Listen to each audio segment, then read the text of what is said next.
Tapi sekedar pengetahuan kita bersama, itulah limbago adat yang harusnya menjadi target dari perda tersebut.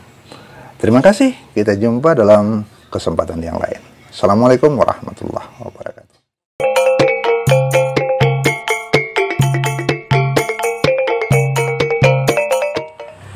Assalamualaikum saudara. Kita berjumpa lagi berbicara tentang adat Minangkabau. Anda mungkin pernah mendengar tentang limbago atau limbago adat. Saya akan memaparkan dua versi berkembang di tengah masyarakat, bahkan sudah menjadi sebuah perda. Kita mulai membicarakan tentang limbago. Pengertiannya dulu. Limbago itu pengertian menurut para guru adat adalah sesuatu yang menjadi asal mula dari tumbuhan, lembaga, sebuah tumbuhan yang akan menjadi pohon nantinya, yang akan tumbuh.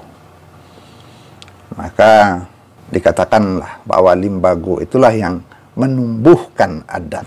Apa limbago? Ada versi guru-guru adat, ada versi Ranji Limbago adat alam Minangkabau dari kerajaan.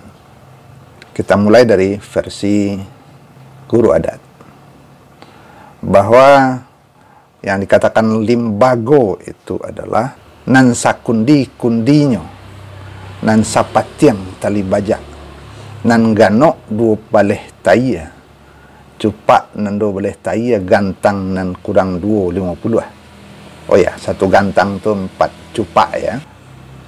Nan dikikih barabih basi, nan dibasuh barabih ayah, dianjak indaknya mati, dibubuk indaknya layu.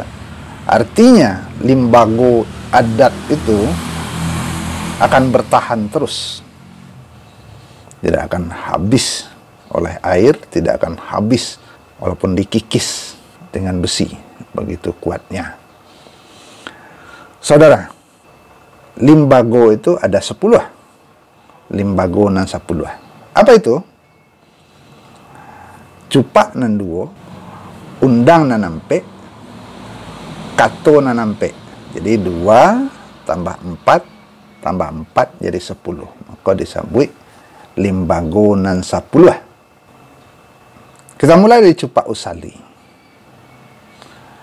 Cupak usali tadi adalah nan sakundi-kundinyo, cupak nan 2 baleh taya, gantang nan kurang 250.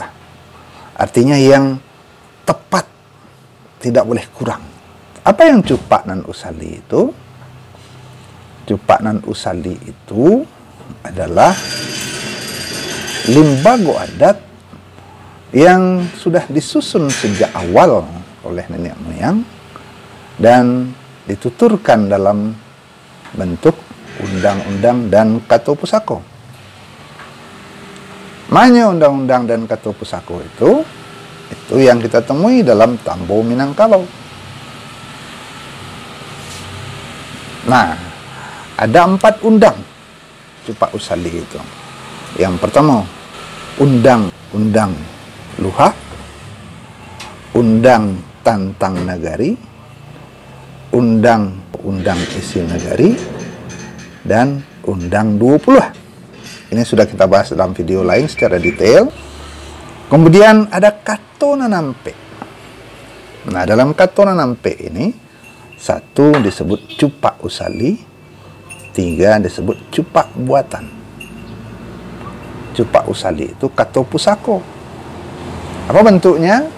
Kato pusako itu termasuk di dalamnya tambo, termasuk di dalamnya pepatah patitiah, nan ditatah, nan dititi, sampai kepada manto. Sudah kita bahas 7 jenis kato pusako. Jadi kato itu ada 4. Kato pusako, kato mufakat, kato dahulu, kato kemudian. Kato pusako sudah kita bahas. Sekarang kato mufakat apa? Kato mufakat adalah hasil kesepakatan para penghulu, para nenek moyang, kemudian alim ulama dan cerdik pandai untuk mendudukkan adat Salingka Nagari. Kemudian ada kato dahulu. Kato dahulu itu adalah janji. Janji baik dalam sebuah kesepakatan yang ditubuhkan oleh masyarakat untuk melakukan sesuatu atau oleh dua orang. Janji itu harus ditepati. Kato pudian, istilahnya kato bacari. Kato ketika sebuah sengketa terjadi, dicarilah penyelesaiannya. Saudara, itu 10 limbago menurut guru adat. Tapi ada lagi pendapat yang berbeda. Ada yang berpendapat bahwa limbago adat itu adalah kelembagaan masyarakat adat dalam nagari. Maka nagari itu sendiri sebuah limbago, kemudian suku itu sebuah limbago. Dalam suku itu ada cabang-cabangnya, ada payung, ada kaum, ada indu. Ada yang sapayung, ada yang sekaum, ada yang saindu. Jadi nagari, payung, kaum, induk. Kemudian ada limbago penghulu. Penghulu, manti, malin, dubalang. Kemudian ada limbago orang jinih nanampe. Ada imam, kati, bila, jokadi. Apa itu limbago? Limbago adalah sesuatu subjek dalam masyarakat yang akan menumbuhkan adat. Adat itu tumbuh dari limbago. Ada lagi yang berpendapat bahwa limbago itu adalah kelembagaan masyarakat. Nagari itu sebuah kelembagaan. Kerapatan adat itu sebuah kelembagaan. Kaum itu sebuah kelembagaan. Parwi itu sebuah kelembagaan. Keluarga juga sebuah lembaga, limbago. Maka yang terakhir ini berpendapat limbago itu pajanjang naik patunggo turun. Ada limbago keluarga, ada limbago mama kepala kaum, ada limbago indu, ada limbago payung, ada limbago nagari, pajanjang naik patunggo turun. Penyelesaian permasalahan adat dimulai di limbago terendah dari keluarga dulu, berkaum dulu, bermama, berkemenakan, kemudian bersuku, baindu, bapayung, dan banagari. Itu limbago adat dalam nagari yang akan menyelesaikan kalau ada permasalahan adat. Begitu pendapat. Mana yang akan kita pakai? Tidak masalah.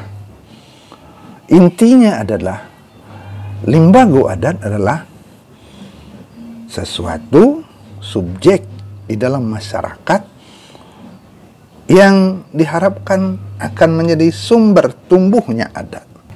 Maka yang dikatakan limbago adat yang pertama tadi, cupak usali dan cupak buatan adalah sumber hukum adat. Kalau dia sumber hukum adat, dia menjadi konstitusi dalam sebuah nagari. Baik dia undang-undang luha, undang-undang nagari, undang-undang isi nagari, maupun undang-undang 20. Itu adalah tempat tumbuhnya hukum adat. Maka limbago yang dikatakan 10 limbago adat menurut guru adat itu adalah tempat tumbuhnya, tempat berakarnya peraturan dan hukum adat. Kemudian limbago yang dipahami dalam bentuk kelembagaan tadi adalah institusi dalam masyarakat, tempat tumbuhnya adat. Barangkali dua-duanya bisa dipakai.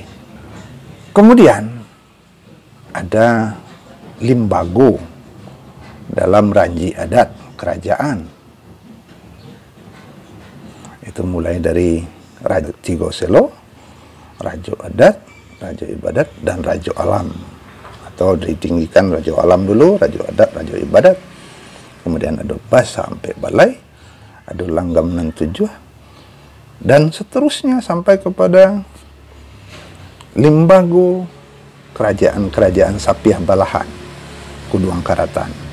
Ada lagi limbago kerajaan-kerajaan Timbang Pacahan, Kapak Radai. Semua adalah bentuk institusi, lembaga yang tumbuh dalam kerajaan Pagaruyung dan kerajaan-kerajaan di rantau, di mana tumbuh adat dari lembaga-lembaga tersebut. Jadi arti limbago adat adalah awal, sumber, titik awal tumbuhnya adat. Baik menurut pengertian guru-guru adat tentang limbago dan sapuluh tadi, cupak usali, cupak buatan, undang nanampe, kato nanampe, atau lembaga masyarakat adat dalam nagari menurut pendapat yang kedua, atau ranji limbago adat yang ada dalam ranji limbago kerajaan Pagaruyung. Itulah limbago adat Minangkabau. Itulah konstelasi adat Minangkabau di luar, di rantau. Dan itu yang menjadi sumber tumbuhnya adat. Itulah lembaga tempat tumbuhnya adat. Ada perda yang bicara tentang pelestarian dan penguatan lembaga adat. Kita tidak tahu bagaimana implementasi dari perda itu sampai sekarang. Tapi sekedar pengetahuan kita bersama, itulah limbago adat yang harusnya menjadi target dari perda tersebut. Terima kasih, kita jumpa dalam kesempatan yang lain. Assalamualaikum warahmatullahi wabarakatuh.